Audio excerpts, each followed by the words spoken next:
दोस्तों, अपनी प्रेगनेंसी के दौरान हर गर्भवती महिला यही चाहती है कि उनका होने वाला शिशु स्वस्थ हो, सुंदर हो। और अगर आप भी चाहती हैं कि आपका बच्चा शारीरिक और मानसिक रूप से स्वस्थ हो तो आपको तैयारियां पहले से ही शुरू कर लेनी चाहिए, यानी कि प्रेगनेंसी के पहले महीने से ही। प्रेगनेंसी के दौरान गर्भवती महिलाओं के खान पान का सीधा असर गर्भ में पल रहे शिशु पर पड़ता है। तो आज की इस वीडियो में हम इसी बारे में बात करने वाले हैं कि माँ की वो कौन सी गलतियां होती हैं जिनकी वजह से शिशु विकलांग जन्म ले सकता है। तो जानने के लिए वीडियो को जरूर देखिएगा एंड तक बिना स्किप किए। और अगर चैनल पर नए हैं तो मेरे इस channel pregnancy care and advice को सब्सक्राइब जरूर कर दें। तो दोस्तों, जब आप पहली बार माँ बन रही होती हैं तो उस दौरान जानकारी के अभाव की वजह से या फिर आपको बताने वाला कोई नहीं होता, इसकी वजह से कुछ ऐसी गलतियां आप कर बैठती हैं जिसकी वजह से होने वाला शिशु विकलांग हो सकता है। जैसे कि शिशु के सर में डिफेक्ट होना, शिशु का सर काफी बड़ा या फिर आड़ा तिरछा होना, ओंठ कटे हुए होने या फिर हाथ पैर टेढ़े मेढ़े होने या फिर शिशु का गूंगा बहरा होना। तो चलिए अब बात कर लेते हैं उन कारणों की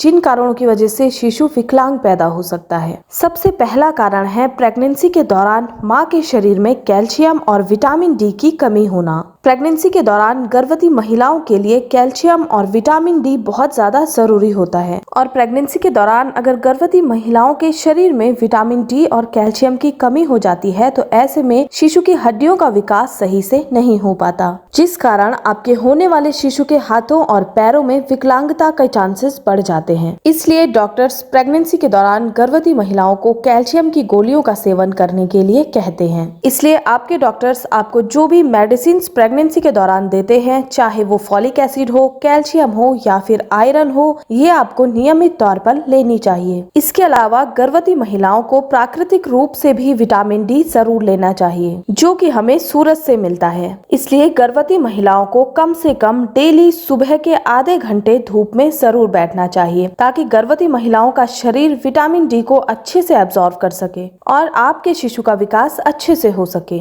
दूसरा कारण है पेन किलर लेना। प्रेगनेंसी के दौरान अक्सर महिलाओं को सर दर्द, पीठ दर्द, पैरों में दर्द की समस्या बनी रहती है और ऐसे में कई बार दर्द को कम करने के लिए गर्भवती महिला बिना डॉक्टर के परामर्श के पेन किलर्स या फिर अन्य दवाइयां खा लेती हैं। तो यहाँ पर मैं आपको बता देना चाहती हूँ कि प्रेगनेंसी के दौरान बिना डॉक्टर के परामर्श के पेन किलर लेना आपके लिए और गर्भ में पल रहे शिशु के लिए नुकसानदायक हो सकता है। इसलिए प्रेगनेंसी के दौरान आपको अपने डॉक्टर के बिना परामर्श के कोई भी दवाई या फिर पेन किलर नहीं लेनी है। खास तौर पर अगर आप पेन किलर लेती हैं तो इसमें ऐसे कंपोनेंट्स पाए जाते हैं जो आपके गर्भस्थ शिशु के लिए हानिकारक साबित होते हैं। साथ ही साथ ये शिशु को विकलांग भी बना सकते हैं। तीसरा कारण है वायरल इन्फेक्शन। दोस्तों, कोई भी गर्भवती महिला अपनी प्रेगनेंसी के दौरान ये बिल्कुल भी नहीं चाहती कि उन्हें किसी भी प्रकार का कोई इन्फेक्शन हो, लेकिन फिर भी गर्भवती महिला अपनी प्रेगनेंसी के दौरान कई बार ऐसी जगह पर चली जाती है जहां पर इन्फेक्शन होने के चांसेस ज्यादा होते हैं। इसलिए अपनी प्रेगनेंसी के दौरान आपको इस बात का खास तौर पर ध्यान रखना है कि ज्यादा भीड़ भाड़ वाली जगह पर आपको नहीं जाना है और इन इन्फेक्शंस की वजह से शिशु के सुनने और बोलने की शक्ति पर असर पड़ता है, यानी कि शिशु गूंगा या फिर बहरा जन्म ले सकता है। चौथा कारण है ज्यादा ध्वनि प्रदूषण वाली जगह पर रहना। प्रेगनेंसी के दौरान ज्यादा शोरगुल वाली जगह पर आपको नहीं रहना चाहिए, ऐसी जगह पर नहीं जाना चाहिए, क्योंकि अगर आप इस दौरान ज्यादा शोरगुल वाली जगह पर जाती हैं या फिर ऐसी जगह पर रहती हैं तो इससे गर्भ में पड़ा शिशु बहरा जन्म ले सकता है। एक सर्वे के मुताबिक ये सामने आया है कि अगर गर्भवती महिला ज्यादा ध्वनि प्रदूषण वाली जगह पर रहती है तो इससे गर्भ में पड़ा शिशु बहरा भी हो सकता है। इसके साथ ही ऐसे बच्चों की बोलने की क्षमता भी प्रभावित हो सकती है, क्योंकि बच्चा जब तक सही ढंग से सुनेगा नहीं वो सही ढंग से बोल भी नहीं पाता है। पांचवा कारण है पेट में चोट लगने के कारण। प्रेगनेंसी के दौरान गर्भवती महिलाओं को इस बात का खास तौर पर ध्यान रखना चाहिए कि उनके पेट पर कोई चोट ना लगे। साथ ही उन्हें ऐसा कोई भी काम नहीं करना चाहिए जिससे कि पेट पर प्रेशर पड़े, क्योंकि पेट पर चोट लगने या फिर पेट पर ज्यादा प्रेशर पड़ने की वजह से शिशु के अंगों पर असर पड़ता है, जिससे शिशु विकलांग पैदा हो सकता है। छठवां कारण है ज्यादा मात्रा में कोल्ड ड्रिंक, चाय या फिर कॉफी का सेवन करने से।